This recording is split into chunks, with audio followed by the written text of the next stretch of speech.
અમથો તો બહુ સ્વાર્થી, એકલા એકલા કેળા ખાય છે. કોણ બોલ્યું? અમે બોલીએ છીએ. અરે મારી વાલ્યું મગફળિયું, શું થયું? જોજો આ વર્ષે મારે લગ્ન કરવાના છે.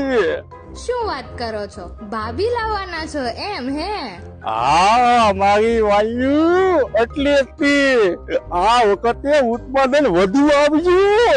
હા પણ જુઓ ને, અમારામાં તો સાવ તાકાત જ નથી રહી.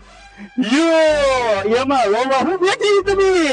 તમારી હાથું લાવ્યો છું ક્યુરેટિવ કંપનીનું આ પોટાશ, જે કાર્બનિક સ્વરૂપમાં 20% પોટાશ અને 1.5% સલ્ફર આવે છે. અને આ તો પીરસેલી થાળી છે હો, તમને તરત જ મળી જશે. તો આ વર્ષે ઉત્પાદન વધુ આપવાનું ભૂલતું નહીં. તો અમારી ગેરંટી છે અમથા ભાઈ, પાક્કું આ વર્ષે ભાભી તો આવી જ જશે.